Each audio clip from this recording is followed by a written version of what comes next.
And we are live. Welcome, ladies and gentlemen. It's outside the box. Let me play your intro.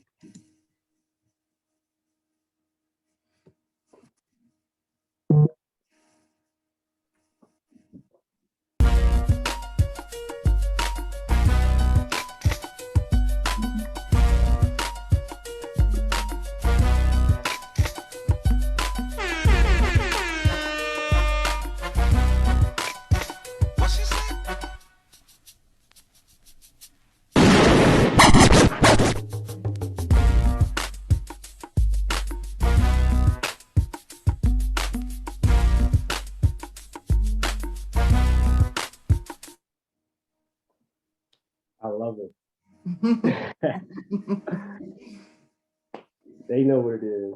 Yeah. Welcome your folks in, girl. Let them know what we're Okay. talking about. Well, welcome you guys. This is my first episode or my first show of Outside the Box. Tonight is not going to be like, for the most part, I'm going to be doing some pretty kind of serious or heavy topics. But today we're going to keep it light, and I'm just going to let you guys know a little bit about me, what you can expect from the show, and like the whole idea behind the show. So that's what we're going to talk about tonight.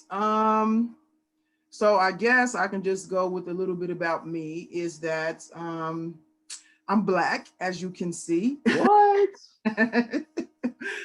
And so, I mean, that kind of plays into the fact that I will be addressing kind of some Black issues.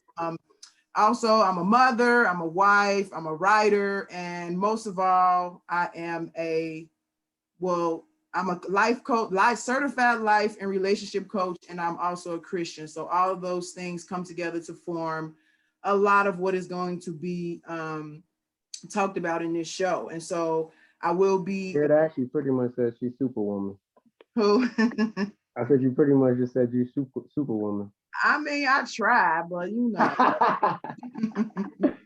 I have my days where I'm Superwoman, and I have my days where I'm very far from Superwoman. So, and so I lost my train of thought. And Hey, Lynn, thank you for tuning in. You was telling us about what we're gonna be getting with Outside the Box. Yeah, so I'm going to be like talking a lot from a Christian perspective, a woman's perspective, a life coach and relationships perspective. With my show, you can always expect like some encouragement, some life tips, some insight, and some basic like Christian principles.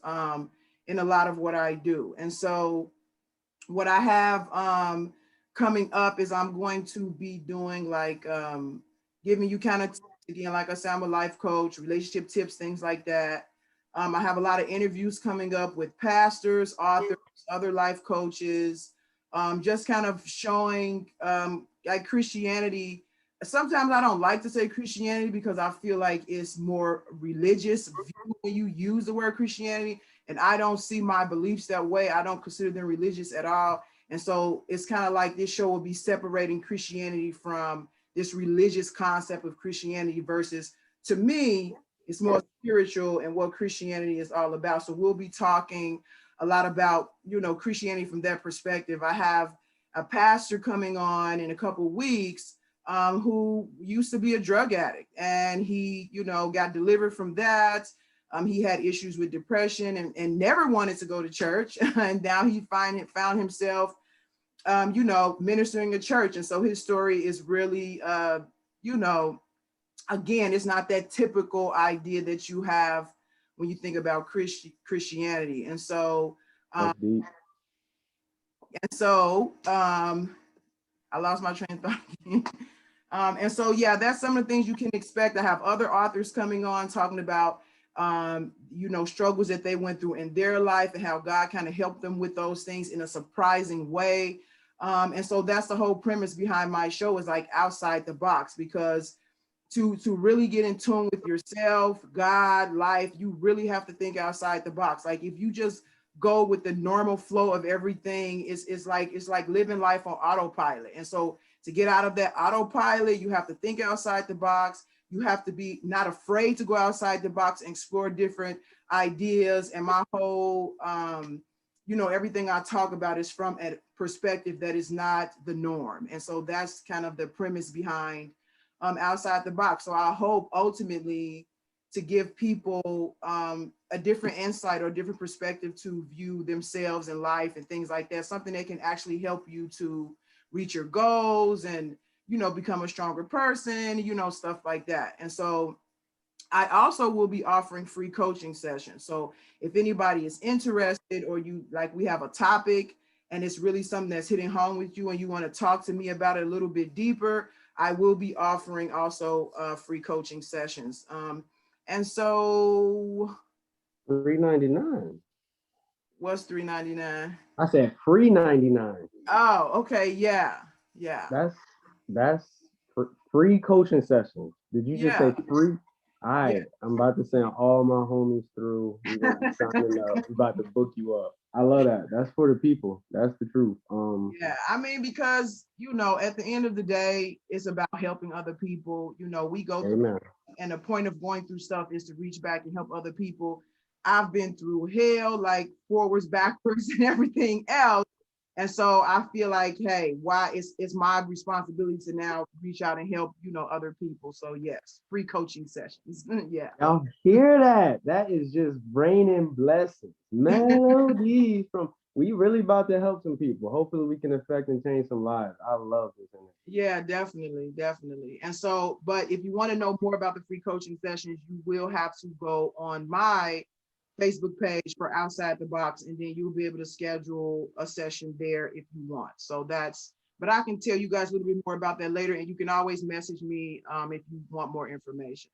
And so another thing that I will be diving into, which is really big deal to me, is that I'm not only a life coach, I'm a life and relationship coach, and relationships are like the major part of our lives, most people. And even though I focus a lot on like romantic relationships, this can be anything, parenting relationships, with your parent or with your child, or just with your neighbor or your friends and things like that. So I will be offering relationship tips and advice also. So that's also included in that.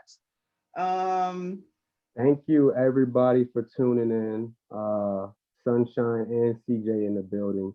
Y'all sound so monotone. Yo, hey, what's up, y'all? Nice to have y'all supporting. Sequoia, Mariah, thank you for tuning in. Everybody's here. Yeah. Hey, let's go. Good. That's good. Yeah. So, I mean, did you have anything? Because I don't want to be like talking the whole time like I'm doing a monologue. So did you have? No, you're good. I can go off of your energy and your vibe. I'm your producer. I'm just here to keep it flowing. Okay. I just sent a what's up to everybody. Send us your questions for Sage. Let us know what you think and what you feeling, or anything y'all might have to ask. If y'all need to hit up the coach right now, Coach Sage, put that comment in there. Let us know what's going on. We'll talk to you. That's what we're here to do. Yeah, and that's another thing that I wanted to mention, which I'm glad you brought it up. I really like answering questions. I know some people like. So as soon as you started, I thought of my first prop. When you do the show, you have to get a pretty box, and you have to put in, like fan mail, but not fan mail, questions and stuff that people put in. You put them all in the box, and then we start the show outside the box. Open it and take something out and read what's going on with people. I know that's corny, but it's outside the box. Yeah, I mean it fits, but even if it's, she said it fits, but I hate it does. It fits the same, but even if it's not like an actual box where I'm actually, because then if I do that in this digital age, I would actually like have to actually take the questions and write them on a piece of paper and put them in the box, No, we're gonna get CJ to do that part for us. We're gonna write them all out and send them.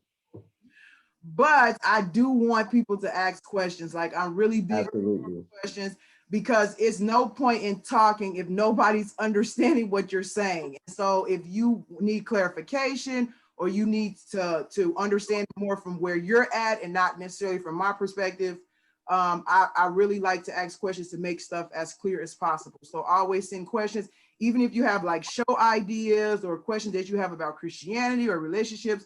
things like that, because I can make a whole show around a topic if it's enough content for it. So I would love that type of feedback if you guys want to give it. So yeah. Go ahead. Every Monday night. Yeah. Every Monday night, not bi-weekly. So just a little testimony about how we set this show up. It came together pretty fast. We got to give a shout out to co-CEO Ush, who brought you to the team and Yeah. put it together. And we were trying to figure out if we want to do bi-weekly, every week, guests, et cetera, et cetera, et cetera. And it all came together in this beautiful fashion. So every Monday, y'all, we starting it out. The Speakeasy family is coming to you every day of the week. And we start with Outside the Box. And, you know, I feel like it's spiritually inspired. It's crazy how it happened because our Monday slot been open for so long. And then what we get filled with? Some Jesus right in your face. Here you go.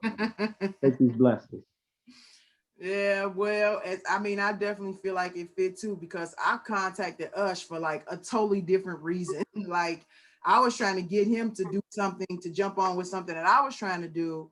And then he just got to talking about the Speakeasy. And I'm like, hey, I can join you guys. And he's like, that's what we want. And it just clicked. And so I definitely feel like there was some That's crazy. He was so excited when he hit me up. He's like, yo, I got somebody, I got somebody. Yeah. So, I mean, this is a new chapter for me also. And so I'm really looking forward to like reaching out and helping people and, you know, stuff like that. So I think it's definitely going to be good. Yeah. One thing that I was thinking about, okay, we talked about that. So yeah, the relationships, things like that. Yeah.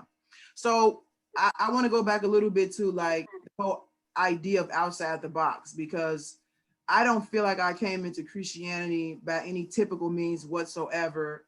And I think it's really unfortunate that you have so many people who cookie cutter Christians, so to speak, they give off this impression of God, when that's not really that's not my experience with God. And so if you look at the Bible, if you read the Bible, anytime God showed up, he was shocking people. So it's to when we get this idea that God fits in our little box, it's automatically wrong. Like it's not going to, you know. Anytime he came, Jesus came, God did anything, it was always blowing people's minds, and it was totally opposite from what they were expecting him to do.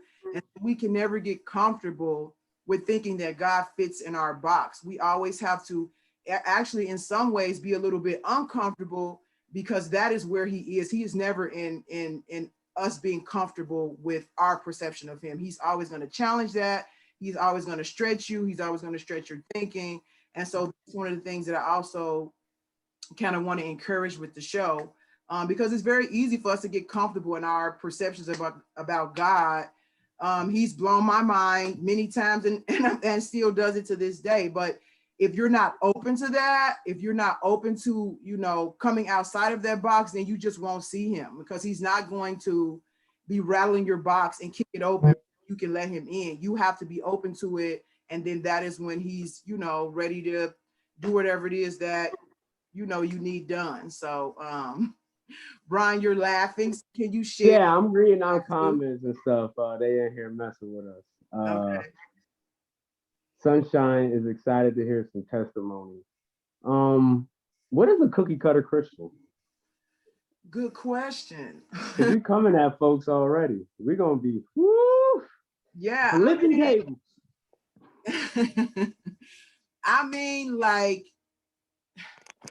it's so many different kinds of them. So cookie cutter is like just those Christians who are not, they're Christians by, I guess you can say legalists, like they just by a set of rules, and they think like it's no spirit in it, it's no heart in it, it's no, sometimes not even any compassion in it. They just kind of living by like a set of rules about, you know, how things are supposed to be, but it's no substance, you know.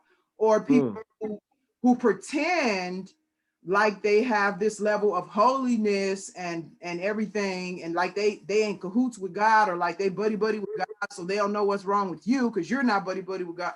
You know, it's not real. You know, it's just really kind of fake. And it's hard, it's not easy to get caught up with doing that because we don't really understand God. So that again, it goes back to him in our box. And so people, instead of like actually finding God or, you know, being confused about where to find him, they just fall into these, you know, ideas about what it means to be a Christian or ideas about what it means to be a good person and things like that. And they just stick with that.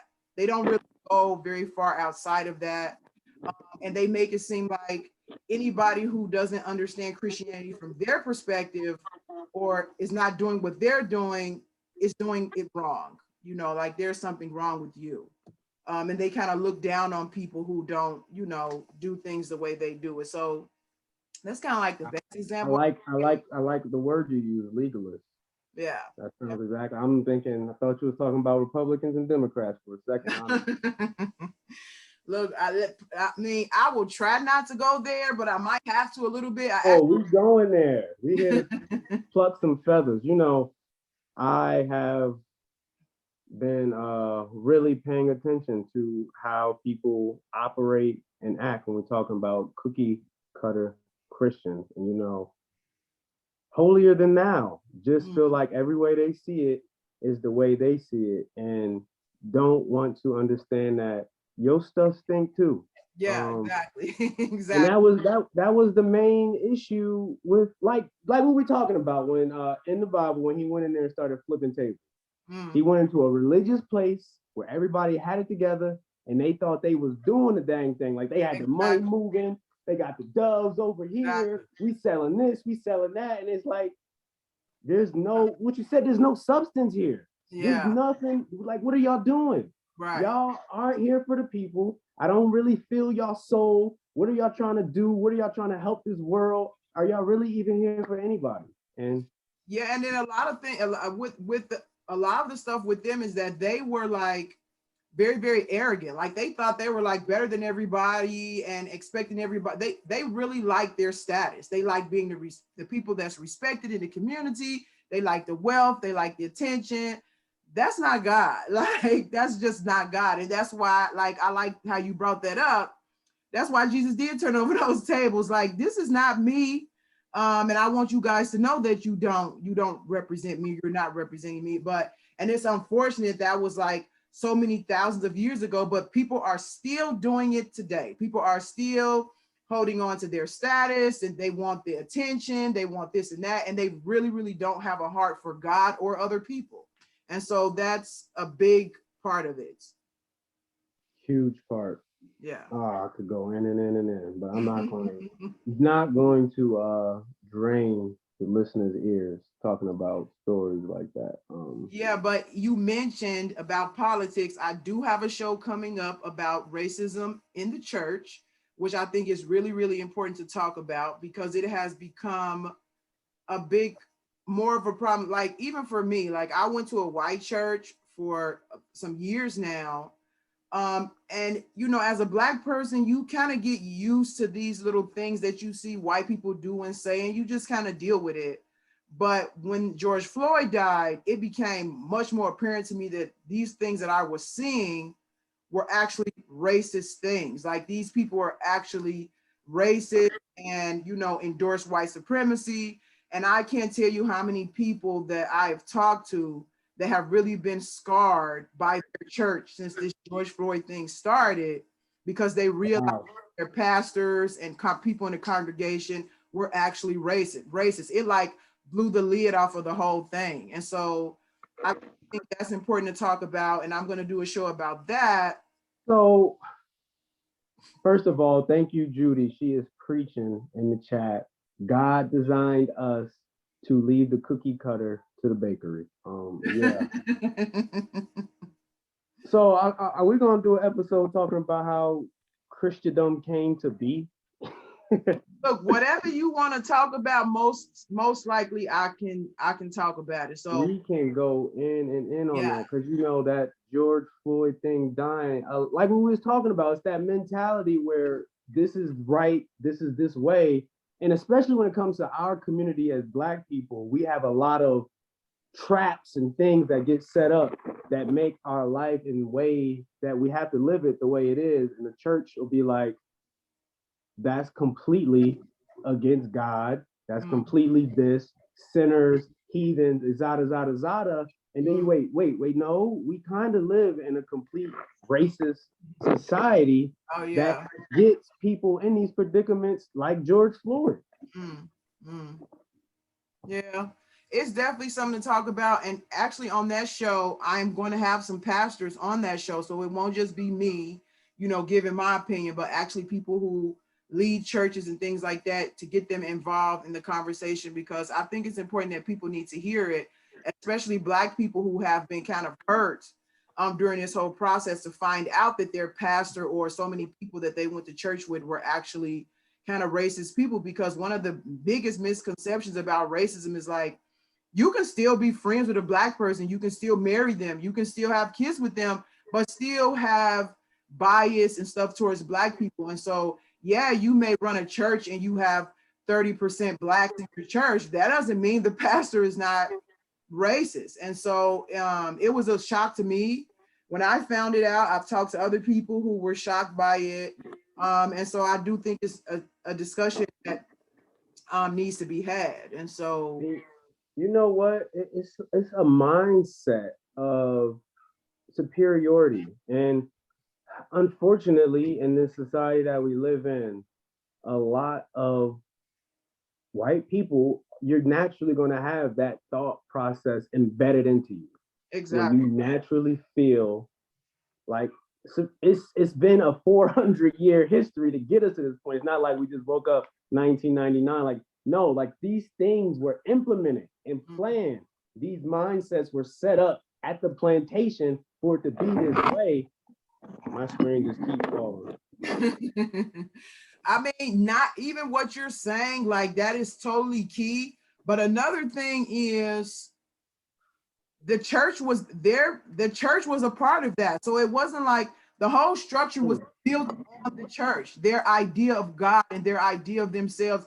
And so when it comes to them and their perception of God and religion, white supremacy is baked right into their whole belief system, because it was founded on their idea of Christianity in the first place. And so there's a lot to like really navigate through. And of course, we're not going to cover it all in one show, but I do want to just to kind of acknowledge that, because it has been something that hasn't been acknowledged like it should be for a lot of people. Now, I know some people have acknowledged it, but you have a lot of people in the United States, so it's not reaching everybody. So I want to use the platform that I have to reach the people that it maybe hasn't gotten to. But so yeah, it's a really big problem. Sunshine's going in. I like what Judy said in the chat when she said God designed us to leave the cookie cutter, leave it to the bakery. The first way you do that is by talking about it. Like, you have to speak up about it. You have to, and that's kind of what I want to use this platform for. Because if we're just silent, it's the same thing with racism. If you don't say anything, nothing's ever going to change. And so the main way a person knows that they're a cookie cutter is the same way they know about the gospel, is through hearing it. So somebody has to say something, somebody has to speak up, even if people don't like it, things like that. So, you have to say something about it. Sage, how long we been live for? Oh, it's almost at the 30 point. We are already at 25 comments. Y'all make sure y'all like and share and continue to blow this video up. Let us know your thoughts, the state of the church, what you're going to be expecting Sage to bring and talk about. Because I'm ready to hear all these pastors get together. That's going to be huge. Yeah, so I want to acknowledge, I'm looking at the chat right now, and I like I said, I like questions and stuff, and so I don't want the people on the chat to feel like I'm ignoring them. So I want to kind of address this for a minute. Oh, that's a good one. Sunshine said, God is never in a box with me. A lot of church folks, God is in a box because a lot of drama in the church. She's talking about boxes. Okay, she said, okay, I see what she's saying. Yeah. And she also said, will you also tell some of your testimonies? Yes, I will.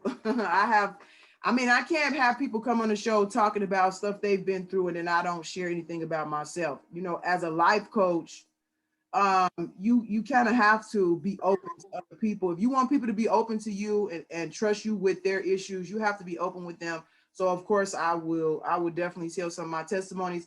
I actually told my daughter, because she's 20 and I know she'll be tuning in sometimes, like, you might learn some stuff about me you didn't know watching the show. Oh, wow. So I have a Help me. question then. Huh? So I have a question then. Yeah, go ahead. It is a marathon, not a sprint. There's no what's that word called? What's it called when Mary had her baby? There's no immaculate conception of that moment where you just be like, I think I'm spiritual now. But what was you say that one main moment in your testimony in your life that kind of got you to the mindset where you're at, like, yo, this is the way, this is direction. I feel like I am on that right path and I got it figured out in my head. That's a really good question. And You're gonna have to save it, huh? no, I will tell you. Next week, y'all tune in. No, the thing is that it doesn't happen at one time. And I think sometimes people, one of the reasons why they jump to this box idea is because they want it to happen fast. It's not fast, like you just said. It's a marathon, it's not a sprint. So if you're expecting one day to just wake up and all of a sudden you have a halo over your head, it doesn't happen like that. So there's been several moments throughout my life where I've had those kind of aha moments, so to speak, but I still needed work at that point. So it was like, yeah, I got to one point and I knew some things or that I had changed or whatever. But then I still got to another one where I was like, oh, I'm still changing. And then here's another one. Like, I think when I first became a Christian, I had this idea that I was broken and I wanted to be fixed.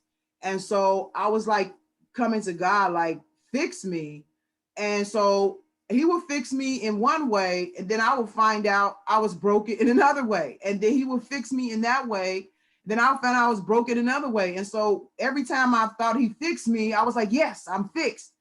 But then he'll show me that I was broken again. And so it got to a point where this whole idea of being fixed, I just put it out of my head. I'm like, I'm never going to be totally fixed, and I just have to accept who I am. And I don't think, not to jump in with you, I love what you're saying, because I don't think that's the goal, to be completely fixed, because then what do you have to do left on this earth? You can't, you got to keep growing. We're here to grow. Yeah, exactly. And the thing is, like what you said, if you get totally fixed, then it's time for you to go to eternity. Bye. Right. Say you pass the test now, you can move on to the next level. But the thing is that we are so far from where God intended us to be. It's impossible for us to be totally right in this lifetime. Like, it's not even possible. And so you have to kind of be patient with yourself, and you have to let God continue to work on you, because he's always going to be showing you you need work. It's like I fixed this one thing. Okay, now let's work on this one. We fixed this one. Now let's work on this one. And it's a continuous process. So to answer your question, it's been like levels. But every time that I felt like, oh wow, I have arrived, I found out that I did it. And so now, like, if I look back at myself, because I've been a Christian for like 20 years now. So if I look back 20 years, oh, I definitely changed. And it amazes me. I'm like, wow, God, you fixed me like this, but I still got stuff. So it's so scary, because we get like stuck in the moment. And then if you just sit there and you're like, wait, no, I actually have like a lot more decades left on this earth. And the person and the way that I think and who I am now, I'm not going to be nothing close to this person. And it's just like, oh, wow, I do have to go through everything that you're saying. Yeah, you do. And it's not easy. It's very hard. It's hard. Even though it's not the right choice, obviously, I do understand why a lot of people give up. I would be lying right now if I didn't say I didn't give up or wanted to give up a couple times. But if your heart is in the right place, you always find your way back. And if even when you fall down, you know how to get back up, or God helps you back up, because I'm sure he's helped me up a few times where I didn't want to get up. And so it is very, very difficult. And that's like the whole thing about cookie cutter Christian, because they want to give you this image that their life is perfect and they have it together. And it's just not true. And so when you get people, especially people who are new Christians, and you acting like you got it all together and looking like they don't, they feel like, well, what's wrong with me? Why don't I have it together like sister so-and-so? Sister so-and-so lying. She got issues too. Yo, this episode gotta be titled Cookie Cutter Christians. Lead them to the bakery. You know, because I'm just like, it literally says right there in the Bible, there's gonna be tons and tons that say, I said, Lord, Lord, Yeah. I did this, I did that, I tithed, I fed the poor. You never knew me. Yeah, because what God wants is your heart. I don't care what you do, how many people you help, how high of a status you get, that you pastor so-and-so of million congregation. If God doesn't have your heart, it doesn't mean anything. And so that's why you have to get to the heart of stuff. You have to even get to the heart of yourself, because if you don't get to the heart of yourself, you're not going to be able to connect with God. And so actually, even for me, like I'm telling you, there were layers.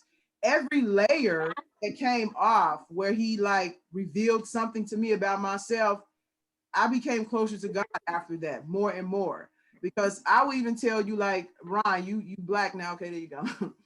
I would even tell you that, you know, again, it's cookie cutter Christian. I was a Christian for years and I did not understand what it meant that God loved me. I would say it, I could read it, I thought I understood it, but I didn't. It was just something that, oh, God loves me. It wasn't until after I was a Christian for years that I actually understood what it meant that God loved me. And I don't think I still fully understand it, because God is huge, you know. And so, you know, people just, you know, they portray these things like, you know, being a Christian it should be easy, or you should have it together, or they're so holy and blessed, they don't have any problems, whatever. And it's just not true. And you don't help anybody when you portray Christianity in that way, because when people start struggling, they get confused. They feel like the devil is attacking them, God doesn't love them, stuff like that. When this is a normal process, it's a normal growing process, growing pains, as the Bible talks about with labor pains, it's normal, and you just have to keep pushing through it. And so to have people like a life coach or this show, or even a pastor or a friend, somebody that can actually help you navigate through those things, is much more valuable than someone who just acts like they have it together and they don't know why you're having so many problems. It's normal. Yeah.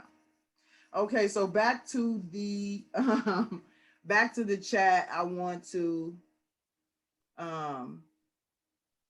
okay, Nicole said it's not the church, it's the people. I know she sent this a while ago, but she's right. And like, I like what she's saying, because the church is not people who go to a building. The church is people who actually have a relationship with God. And a lot of times you won't even know those people, but that is who God's church is. It's his children, the people who actually have a relationship with him. You don't really need a building to have a relationship with God. Like, church is useful and you should go, but it's not necessary. You don't have a relationship with the building. You don't have a relationship with the pastor. Your relationship is with God. And so his church is those people who have a relationship with him. And so I like that Nicole is she's making a distinction, because too many times people blame Christianity for stuff that people are doing because they are in the church, when being in the church doesn't necessarily make you the church, the actual church that the Bible is talking about. So I wanted to you know, make a comment on that. What else am I reading here? She said, what Judy Smith says, what do you think about challenging what is preached? I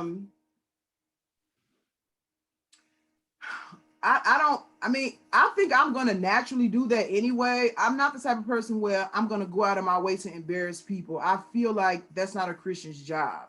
I'm supposed to use my testimony and what God has taught me to help people. That has nothing to do with like me putting other people on blast. I mean, sometimes it's necessary, but I just don't go out of my way to do it. But if I'm speaking the truth and somebody else is not, it's automatically gonna clash. But I'm not setting out to like go to war with somebody and be arguing back and forth with somebody about theology. You know, I see too many Christians getting into theological debates. The Bible clearly says don't do that. Like, really, it's a waste of time because you can never force, and nobody has ever become a Christian at the end of an argument. Like, an argument is like somebody is trying to win the argument. So they're not going to be arguing with you and then at the end of the argument say, oh, wow, I see everything you're saying now. I want to become a Christian. And, you know, so you talk to people and you give them a choice. It's their choice. God gives us a choice. But you don't get into arguments with people. So to a short answer, because I know that's kind of long, I do get winded sometimes, but what I have to say will automatically conflict with what somebody might be preaching, but that is not my goal. My goal is to help people who need help. So even if somebody gets upset about what I say, to me, that's their problem. It's not my problem because my focus is somewhere else. And so maybe that answers your question. Okay, Nicole says, do you believe in spiritual gifts? Absolutely, absolutely believe in spiritual gifts. The spirit is essential to being a Christian. Just like what me and Ron was talking about before, you can tithe, you can, you know, help the poor. If you have no spirit, it doesn't matter. And spiritual gifts go hand in hand with that. And so, yes, I do believe in spiritual gifts. And you know, spiritual gifts, like what you were saying, you can't make a Christian after a conversation.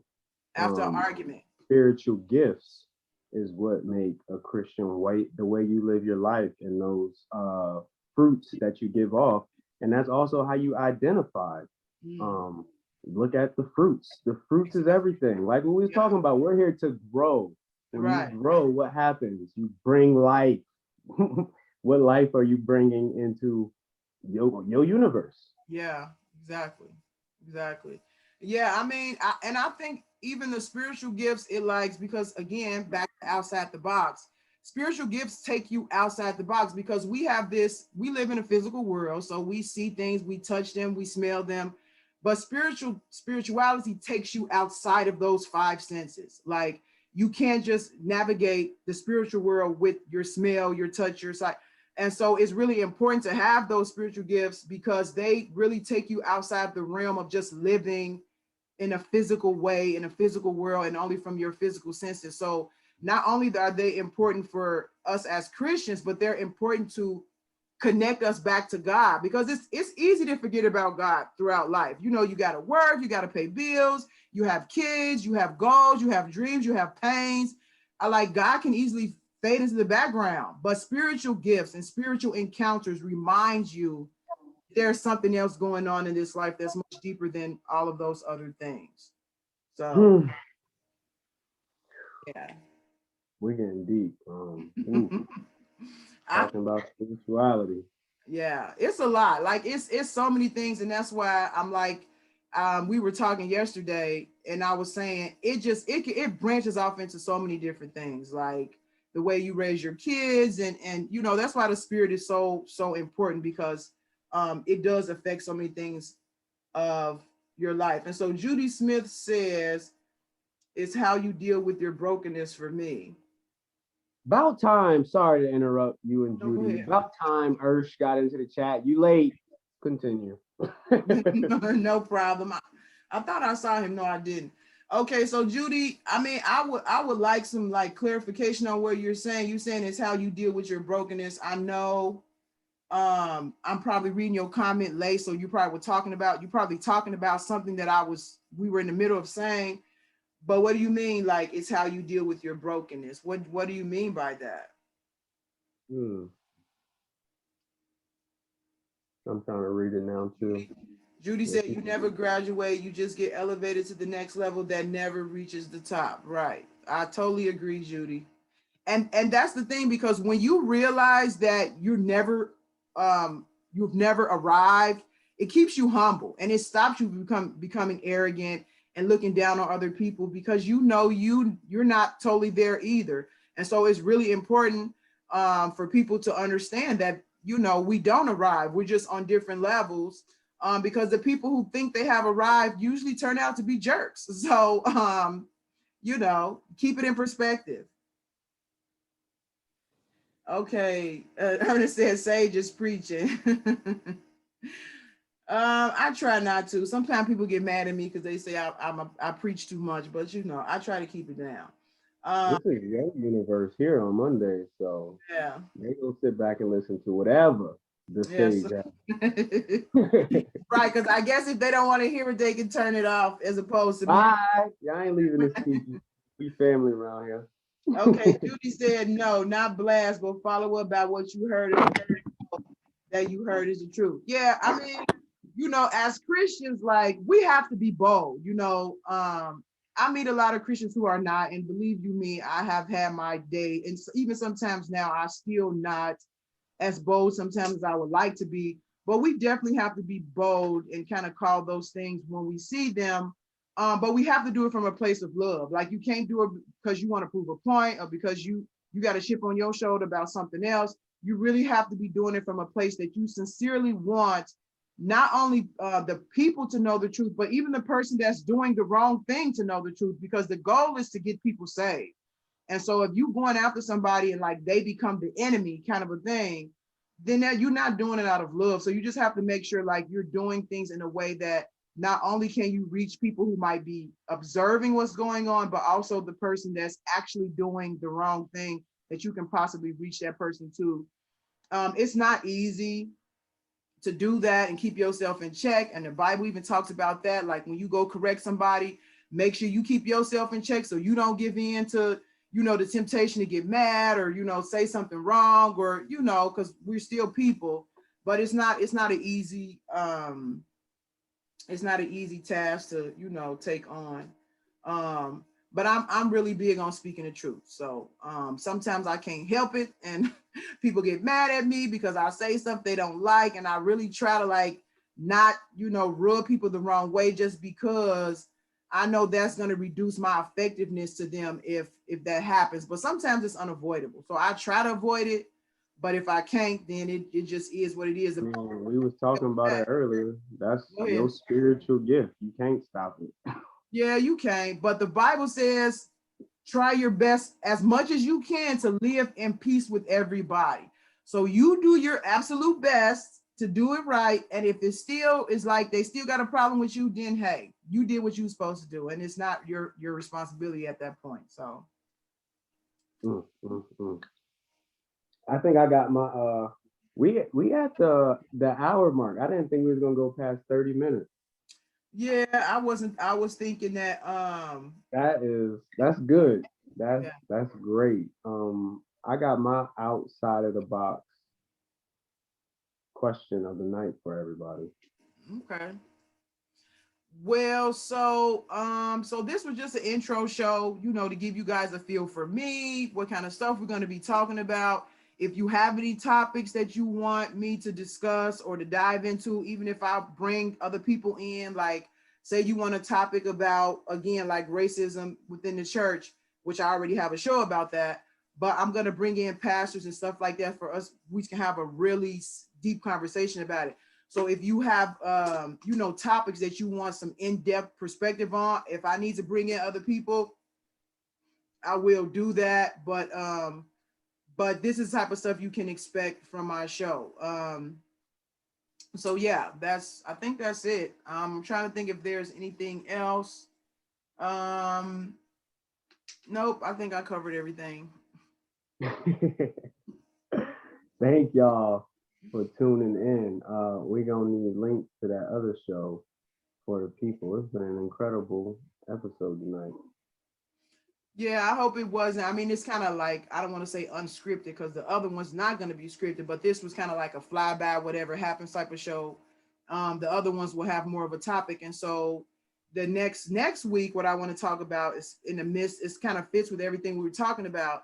I want to talk about DMX. And because a lot of people know, you know, even when you hear in his music, he was a Christian. Like, you know, he believed God and he struggled a lot. And so the question it becomes like, how do Christians deal with those type of things? And I think Judy kind of mentioned it in the thread when she said it's how you deal with the your brokenness and your struggles and stuff like that. And so I kind of want to dive into that from that perspective of like, being a Christian, but still struggling with some loving God and believing in God, but still not being able to deal with some struggles that you're having in your life. And so that's what I want to talk about next week. DMX. Wow. Why didn't we talk about X tonight? Do you have a guest next week for the people that you're going to talk about DMX with? No, I don't have a guest next week for that. Sounds like I get to come on. I didn't want to like start it off with like a really, really heavy topic. I mean, it kind of turned a little bit heavy anyway, but I kind of wanted tonight to be more laid back, people to get a feel for me. And so I kind of jumped into a more, serious topic on the next one. So I think it would have been kind of weird for me to just come out the gate with that one, don't you think? I don't know. We just do, and it always works. That's how we manifest around here. But you got almost 50 comments on your first episode. So I think the people is definitely feeling it. Make sure y'all like and share it. Send us some love and spread it and spread it and spread it every Monday outside the box. Definitely. And don't forget your questions, relationship questions, Bible questions, life questions, because I am a life coach. I say bring the questions, because when I get feedback from other people, that lets me know what's the best direction to go in. I'm all about like being effective. And if I don't know what people need, then it's going to diminish my ability to be effective. So send me the questions. You can message me. You can send it to the Daspeakeasy messaging thing. So you can post a copy of this video. So yeah, the questions. You want me to play this outro video? Yeah, sure. Go ahead. We can wrap it up. And thank you guys, everybody, for coming on. And make sure you tune back in next week so we can talk about DMX and the Christian struggle.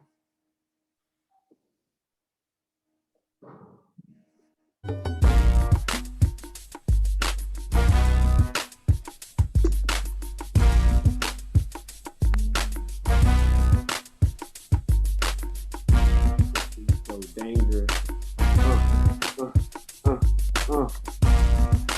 They ain't even ready.